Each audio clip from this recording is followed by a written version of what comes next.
ಶ್ರೀ ಗುರು ಬಸವಲಿಂಗಾಯ ನಮಃ.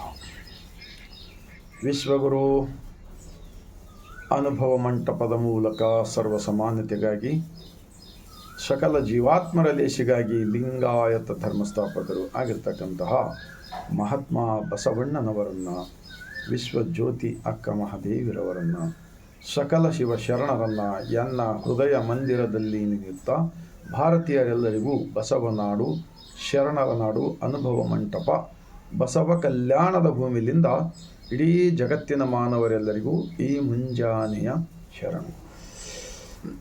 ಒಂದು ಮಹಾತ್ಮ ಬಸವಣ್ಣನವರ ವಚನ.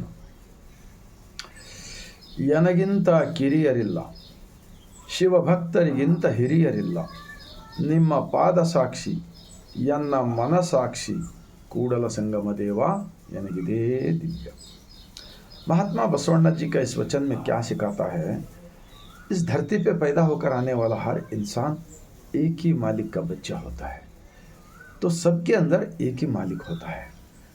ऐसा समझकर जो 12वीं शताब्दी में महात्मा बसवण्णा जी स्थापन किए लिंगायत धर्म, ये समानता है, मानवीयता है, और किसी इंसान को एक दूसरे इंसान नफरत फैलाने का, जात पात ऊंच नीच भेदभाव करने का ये छोड़ना चाहिए, क्योंकि ये एक सच्चाई विचार है। आज देश के अंदर क्या चल रहा है, मनुवादियों ने इन बसवण्णा जी का विचार को नाम लेकर ಬಸವಾದಿ ಶರಣರ ಹಿಂದೂ ಸಮಾವೇಶ ಯಾದಗಿರಿ ಜಿಲ್ಲೆಯಲ್ಲಿ 19ನೇ ತಾರೀಕಿಗೆ ಮಾಡ್ತಕ್ಕಂಥದ್ದು ಏನೋ ನಾವು ವಿಡಿಯೋದಲ್ಲಿ ನೋಡ್ತಾ ಇದ್ದೀವಿ. ಇದು ಅವರ ಉದ್ದೇಶ ಏನಪ್ಪ ಅಂದರೆ ಮತ್ತೆ Bharat Ratna doctor BR Ambedkar G ಅವರ ವಿಚಾರಧಾರೆಗಳು ಮತ್ತು ಮಹಾತ್ಮ ಬಸವಣ್ಣನವರ ವಿಚಾರಧಾರೆಗಳು ಇವೆಲ್ಲವನ್ನು ಮುಗಿಸುವ ಒಂದು ಮಹಾನ್ ದೊಡ್ಡ ಕುತಂತ್ರ ನಡೀತಾ ಇದೆ. ಬಸವಣ್ಣನವರು ಸ್ಥಾಪಿಸಿದ ಲಿಂಗಾಯತ ಧರ್ಮದಲ್ಲಿ ಶಿವಭಕ್ತರೆಂದರೆ ಈ ದೇಹವನ್ನೇ ದೇವಸ್ಥಾನವೆಂದು ನಂಬಿ ಆಚರಿಸಿ ಎಲ್ಲರನ್ನ ಅಪ್ಪ ಬಪ್ಪ ಎಲ್ಲ ಒಂದೇ ಕುಟುಂಬ ಅಂತೇಳಿ ಒಪ್ಪಿಕೊಂಡಿರ್ತಕ್ಕಂಥ ಏಕೈಕ ಧರ್ಮ ಜಗತ್ತಿನಲ್ಲಿ ಯಾವುದಾದ್ರೂ ಇದ್ದರೆ ಅದು ಮಹಾತ್ಮ ಬಸವಣ್ಣನವರು ಸ್ಥಾಪಿಸಿದ ಅನುಭವ ಮಂಟಪದ ವಚನಗಳೆಂದು ಹೇಳುತ್ತಾ, ಇವತ್ತು ದೇಶದಲ್ಲಿ ಚುನಾವಣೆಗಳು ನಡೀತಾ ಇವೆ. ಎಲ್ಲವೂ ಕೂಡ ಕುತಂತ್ರದಿಂದ ಒಂದು ಬಹಳ ದೊಡ್ಡ ಆತಂಕಕಾರಿ ಇಂತಹ ಒಂದು ಪ್ರಜಾಪ್ರಭುತ್ವದಲ್ಲಿ ಕೂಡ ಇವತ್ತು ನಾವು ಕಣ್ಣೆದುರು ನೋಡ್ತಾ ಇದ್ದೀವಿ. ಎಲ್ಲವೂ ಕೂಡ ಅನ್ಯಾಯದಿಂದ ನಡೀತಾ ಇದೆ. ಇದಕ್ಕೆಲ್ಲ ತೆಗೆದು ಹಾಕಲು ವಿಶ್ವದ ಜಗತ್ತಿನ ಮೊದಲನೇ ನಾಯಕರು ಯಾರಾದರಿದ್ದರೆ ವಿಶ್ವ ಸಂವಿಧಾನದ ನಾಯಕರಾದ ಮಹಾತ್ಮ ಬಸವಣ್ಣನವರು ಮತ್ತು ಭಾರತ ಸಂವಿಧಾನ ನಾಯಕರಾದ ಭಾರತ ರತ್ನ ಡಾಕ್ಟರ್ BR ಅಂಬೇಡ್ಕರ್ ಜಿರವರ ಎಲ್ಲ ಅಭಿಮಾನಿಗಳು, ನೀವು ನಿಮ್ಮ ಹೃದಯವನ್ನು ಮಾರಾಟ ಮಾಡಿಕೊಳ್ಳಬೇಡಿರಿ. ನಾನು ವಿಶೇಷವಾಗಿ ಇವತ್ತು ಲಿಂಗಾಯತ ಅನಿಸಿಕೊಂಡವರು ಕೂಡ ಈ ಮನುವಾದಿಗಳ ಗುಂಪಿನಲ್ಲಿ ಸೇರಿಕೊಳ್ಳಬಾರದು ಎಂದು. ಯಾಕೆಂದರೆ ನೀವು ಯಾವುದೇ ಆಶಯ ಆಮಿಷಕ್ಕೆ ಹೋಗಿ ಬಲಿಯಾಗಿ ಇಂತಹ ಒಂದು ಮಹಾನ್ ವಿಚಾರಗಳನ್ನು ಹಾಳು ಮಾಡ್ತಕ್ಕಂಥದ್ದು ಕೂಡ ಇವು ದೊಡ್ಡ ಒಂದು ಪ್ಲ್ಯಾನ್ ಇದೆ, ಅದನ್ನು ನಮಗೆ ಕಂಡು ಬರ್ತಾ ಇದೆ.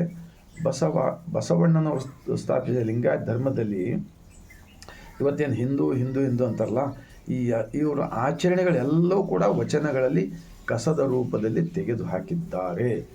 ಅದೇ ಕಸವನ್ನು ಮತ್ತೆ ವಾಪಸ್ ತಿರುಗಿ ಹಾಕುವ ಸಲುವಾಗಿ ಈ ಕುತಂತ್ರಿಗಳು, ಈ ದೇಶದ್ರೋಹಿಗಳು, ಈ ಮನುವಾದಿಗಳು, ಈ ಸ್ವಾರ್ಥಿಗಳು, ಈ ದುಡಿಯಲಾರದೆ ಮುಗ್ಧ ಜನರನ್ನು ಮೋಸ ಮಾಡುವ ಒಂದು ಕುತಂತ್ರ, ತಾವೆಲ್ಲರೂ ಬಲಿ ಆಗಬಾರದೆಂದು ವಿನಂತಿಸಿಕೊಳ್ಳುತ್ತಾ, ನಮ್ಮ ದೇಶದ ಸಮಗ್ರತೆಗಾಗಿ, ಎಲ್ಲರೂ ಕೂಡಿ ಬದುಕುವ ಸಲುವಾಗಿ, ನೆಮ್ಮದಿಯ ಬದುಕಿಗಾಗಿ ವಿಶ್ವ ಭಾರತ ಸಂವಿಧಾನ ನಾಯಕ ಮಹಾತ್ಮ ಬಸವಣ್ಣನವರು ಮತ್ತು ಶರಣರು ಮತ್ತು ಭಾರತ ಸಂವಿಧಾನ ನಾಯಕರಾದ Bharat Ratna doctor BR Ambedkar G ಅವರ ಒಂದು ದಾರಿಯನ್ನು ನೀವು ಚಾಚು ತಪ್ಪದೆ ಆಚರಣೆ ಮಾಡಿದ್ದೇ ಆದರೆ ಈ ಮನುವಾದಿಗಳ ಒಂದು ಕುತಂತ್ರ ಆಟೋಮೆಟಿಕ್ ಬಂದಾಗುತ್ತದೆ ಎಂದು ಹೇಳುತ್ತಾ, ತಮ್ಮೆಲ್ಲರಿಗೂ ಮತ್ತೊಮ್ಮೆ ವಿನಂತಿಸಿಕೊಳ್ತಾ, ಭಾರತ ದೇಶದಲ್ಲಿರ್ತಕ್ಕಂಥ 145 ಕೋಟಿ ಭಾರತೀಯರಿಗೆ ಇಂತಹ ವಚನದ ವಿಡಿಯೋಗಳನ್ನು ಕಳಿಸುವ ಪ್ರಯತ್ನ ಮಾಡಿರಿ.